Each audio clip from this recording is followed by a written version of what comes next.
inclusive ao pai, que se disse aí muito indignado, não só pela postura da mãe, por perceber e descobrir agora que a mãe teria tido participação na morte, mas também pela dor de ter se sentido agora impotente por não ter ajudado mais o filho como ele poderia ter ajudado. Quais são os principais sinais que a gente tem que ficar de olho quando as crianças, de fato, tentam expressar algo e muitas vezes a gente deixa para lá, acha que é exagero, né? Que a criança muitas vezes está falando de uma dor que não é tão expressiva. Ele dizia, papai, eu não quero ir, eu não quero.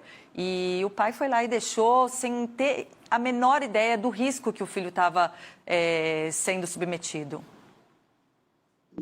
Infelizmente, o adulto às vezes acredita que a criança precisa falar de uma forma muito estruturada e com muitas informações de detalhes. E não é assim que acontece. Eu acredito que essa criança ela já vinha dando sinais, quando ela conseguiu verbalizar que não gostava desse padrasto, ele já tinha sentido, sim, algum tipo de incômodo, algum toque, alguma fala que o deixou pensativo em relação a esse homem que estava com essa mãe. No caso, ele confiava nesse homem porque essa mãe que trouxe para perto dele. Então, eu percebo que quando a criança ela fala, expressa de alguma forma, anteriormente já vinha vivenciando alguma coisa. Essa criança ela muda o comportamento. Não tem como você não perceber. Ela fica mais triste, às vezes mais compulsiva, ela cria, sim, um distanciamento, uma irritabilidade com aquela pessoa quando ela está próxima, um distanciamento, ela não consegue olhar no olho desse abusador, né, que está se aproximando dela. Então, é muito triste imaginar que a gente precisou perder mais uma criança para a gente entender que a criança não vai sentar e vai te dizer com riqueza de detalhes. Ela vai sinalizar aos poucos, mas ela vai dizer sim. E os pais precisam ouvir, não ter medo de ouvir, é parar para sentar e falar, filho, me explica, o que está acontecendo? O que fulano te fez? E não deixar ir, não achar que é birra, não achar que é manha, não achar que a criança é mimada, é pegar essa criança no colo e falar, eu acredito em você e você não vai. Vou precisar conversar com essa pessoa depois e chegar para essa pessoa que essa criança sinalizou e falar, eu estou atento, meu filho disse algumas coisas assim, eu fiquei preocupada, eu quero que você me fale sobre alguma coisa. O problema é que as pessoas têm medo, né? E o medo causa o que vem causando, morte de muitas crianças, infelizmente. Quando a senhora diz o que vem causando, até me assustou aqui, né? Parece que, pela sua fala, essa realidade é mais comum do que a gente imagina. Sim. Ou não só morte, como violência. Crianças que apanham de padrastos, madrastas ou de outras pessoas, até do convívio parental, né? Pode ser, às vezes, o próprio pai, a própria mãe, e essa Sim. violência está presente. Quando a senhora diz que isso vem acontecendo, é porque, então, realmente é algo mais presente do que a gente imagina. Talvez a gente só perceba quando ganhe esses requintes de crueldade, né? Exatamente. Eu trabalhei no Conselho Tutelar por muito tempo e, infelizmente, eu acabava recebendo esses casos, sim, de violência física, moral, psicológica, sexual.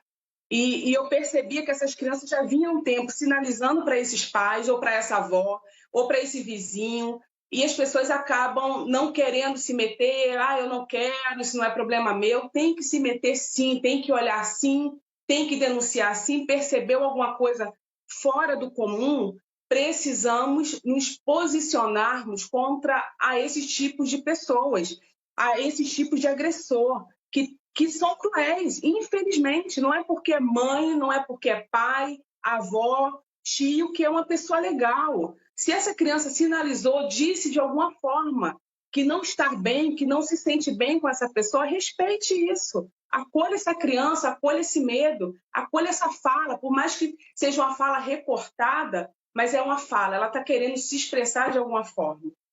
Cláudia, claro que esse caso do menino Henry é um crime brutal, covarde, uma agressão desmedida a um garotinho de 4 anos. E aí eu queria aproveitar esse caso, que é o ponto fora da curva, né, o absurdo, para linkar com aquela primeira palmada que às vezes até os pais dão, enfim, em alguma algum deslize da criança, né, como forma de repressão, o quanto até essa palmada ali na boca, porque falou um palavrão, também pode ser uma agressão sem tamanho para uma criança.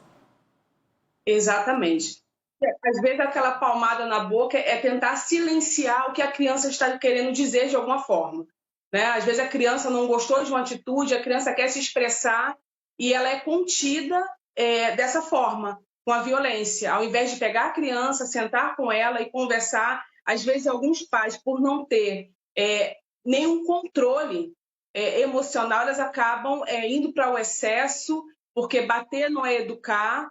Isso é uma violência. Eu acho que precisamos entender que temos vocabulários, sim, para conversar com essa criança e fazer com que ela entenda algumas coisas, claro, dentro da linguagem que ela compreende, mas é muito estranho entender que esses pais, eles não conseguem, às vezes, conversar da maneira simples, né? Acho que o afeto primeiro acolhe essa criança, o amor, a criança, quando ela se sente amada, ela se aproxima. E a partir dessa aproximação, esses pais precisam, sim, verbalizar, conversar, direcionar, ensinar, tudo aquilo que é o papel deles.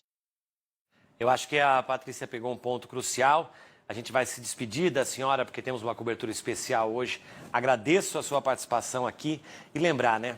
Se com adulto a gente não resolve conversa dando tapa, dando esse tipo de coisa, por que vai fazer na covardia de uma criança? Obviamente não estamos falando aí, são coisas diferentes de um assassinato, mas é bom para todo mundo repensar a forma como age com os indefesos, que é diferente de como a gente age com adultos. Muito obrigado, doutora. Nada, querido. Dipe, educar é uma tarefa de resiliência, paciência e muito amor, sobretudo, né? É disso que a gente está falando. Vamos